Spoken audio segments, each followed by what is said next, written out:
주님의 사역에서 특별한 부분은 세리들과 죄인들을 가까이 하셨다는 대목입니다. 여기서 한 가지 헬라어에서 생각할 부분이 있는데요. 우리말에서 뭐뭐와 또 그리고에 해당하는 말이 헬라어의 카이라는 말입니다. 그런데 이 카이라는 말은 즉이라는 말로도 번역할 수 있습니다. 그래서 여기 세리와 죄인들이라고 했는데요. 세리 즉 죄인들 이렇게도 번역할 수 있습니다. 그런데 주님께서는 세리들만이 아니라 죄 많은 여인들 이런 인물들도 주님께 가까이 와서 은혜를 입었기 때문에 세리와 죄인들 이래도 될 것 같고요. 세리 즉 죄인들이라고 하는 것도 가능한데요. 특별히 이 세리들에게 집중할 때는 이렇게 번역하는 것이 더 좋을 수도 있을 것 같습니다. 내용상으로 이 세리들은 꼭 죄인 취급을 받았었기 때문에 이런 번역이 가능할 텐데요. 이 세리와 같은 이런 죄인들이 예수님과 가까이 교제했다는 것은 당시로서는 파격적인 일임을 알 수 있습니다. 왜냐하면 오늘도 바리새인들과 서기관들이 나오는데요. 그들은 참 고고하게 여겨졌습니다. 존경을 받는 사람들이었고 스스로 존경받기를 좋아하는 사람들이었습니다. 누가 아마 자기를 존경한다고 할 것 같으면 그들은 속으로 기뻐했을 것 같습니다. 그런데 이들은 이렇게 복음서에서 이들의 입장을 말하는 것을 보면은 그들로서는 결코 가까이 하지 않았을 사람들이 바로 이 세리, 즉 죄인들이었습니다. 이것은 어느 정도 일리가 있는 일이긴 합니다. 왜냐하면 세리들은 주로 탐욕적이어서 과도하게 세금을 징수하고 자기의 것을 확보하기 위해서 정해진 세금보다 더 많이 징수를 했다는 것입니다. 또 로마 행정 당국의 편에 서서 모든 일을 하기 때문에 로마 제국의 앞잡이들로서 이해되었고 이렇게 해서 매국적인 자들로 생각됐기 때문에 그랬었습니다.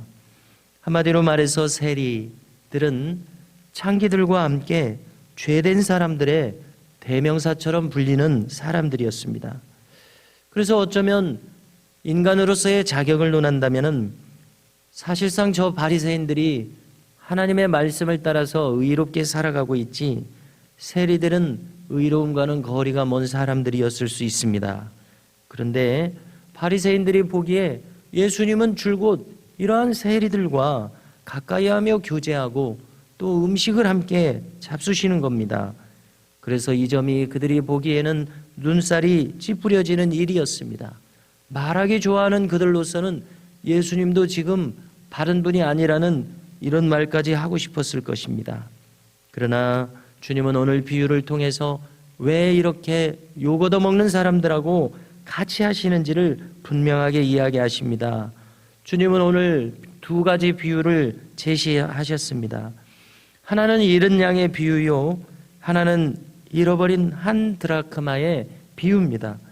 모두가 다 공통적으로 잃어버린 것을 되찾는 기쁨을 표현한 비유들입니다. 그렇지만은 우리는 늘 효율을 생각하고 계산하기를 좋아합니다. 이득이란 것을 늘 생각하며 살아가는데 이러한 측면에서는 그렇게 별로 합리적일 수 없는 그러한 무언가를 찾는 이야기들입니다. 왜냐하면 이 양을 찾는 이 비유도 생각해 보면은 100마리의 양이 있을 때에 한 마리 양을 잊어버렸습니다.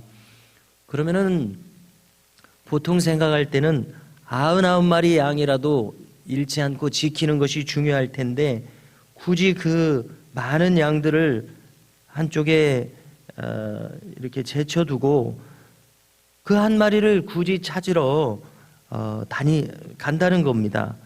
한 마리는 포기할 법한데 그러나 양치기는 그 양 한 마리를 소중히 여겨서 그 양을 꼭 찾아낸다는 것입니다.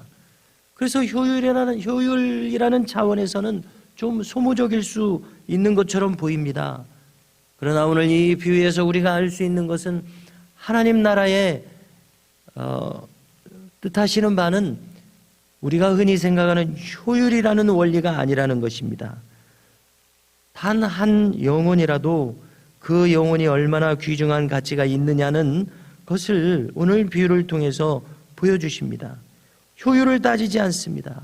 그 한 사람 그냥 가벼이 여기면 되지 이렇게 하시지 않는다는 겁니다. 또 조금 전에 바리새인들이 그렇게 탐탁지 않게 여겼습니다마는 하나님은 자격을 따지지 않는 것을 알 수 있습니다. 한마디로 말해서 하나님 나라의 원리는 율법의 세계에서 작동하는 것이 아니라 은혜의 세계에서 이루어지는 것을 오늘 말씀을 통해서도 우리가 확인하게 됩니다.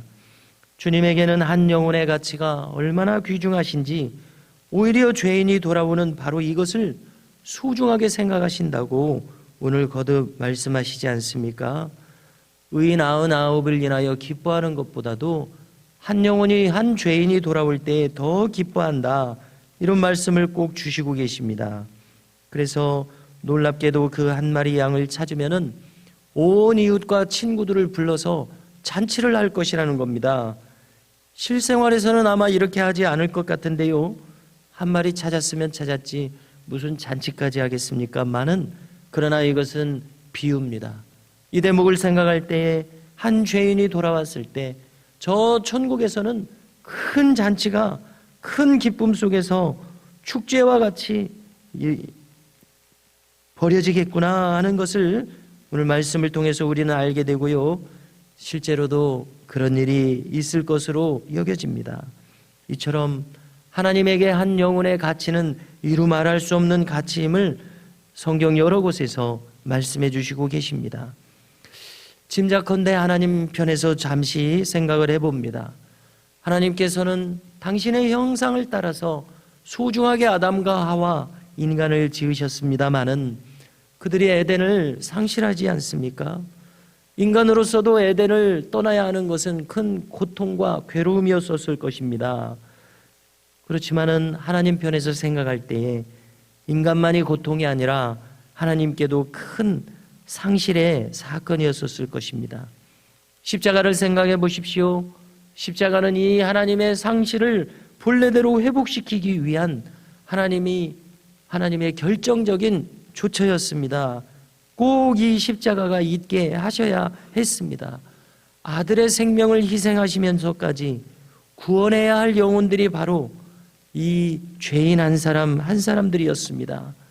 주님은 또 다른 곳에서 내가 바로 이 일을 위하여 왔노라고 말씀하지 않으셨습니까?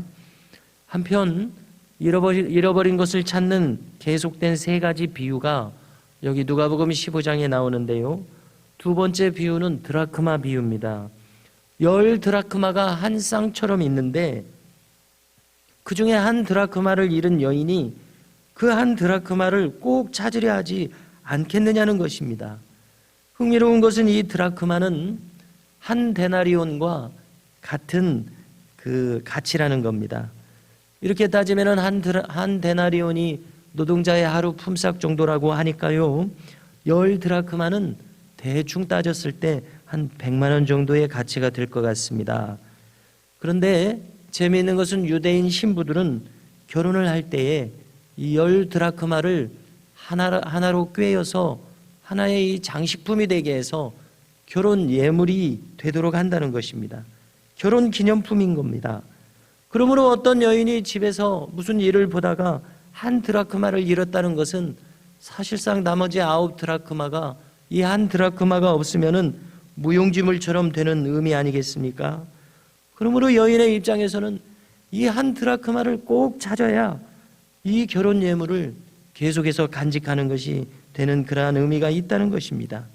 그러므로 이 여인 편에서는 저 이 침상 빛을 비춰서 찾는 한이 있더라도 이 한 드라크마를 꼭 찾아야 하고, 찾았을 때는 또 더 없는 기쁨을 또 느끼게 될 것이라는 것입니다. 주님께서는 이렇게 이 비유를 통해서 모두가 공인했었던 죄인들인 이 세리들을 굳이 가까이하며 교제하신 이유를 분명히 밝히고 계십니다. 주님께서는 온전한 사람들보다도 오히려 추락하고 타락했으며 망가진 채 죄인의 삶을 살아가는 비참한 영혼들에게 더 마음이 가심을 분명히 말씀해 주시면 알 수 있습니다.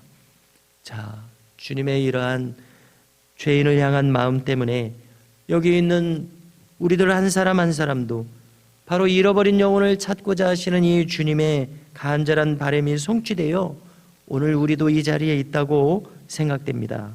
그러므로 우리도 주님을 따라서 주님의 생각대로 문 영혼들에 대하여 얼마나 한 영혼이 마치 자격이 없는 것처럼 부족한 것처럼 생각될지라도 한 영혼 한 영혼을 주님의 시선을 따라서 귀하게 여기며 아픈 마음으로 기도하고 긍휼히 여길 수 있는 우리 모두가 될 수 있기를 바랍니다. 오늘 말씀을 통해서 나를 포함하여 한 영혼이 하나님께 얼마나 중요한지를 우리의 마음에 새길 수 있기를 주님의 이름으로 축복합니다.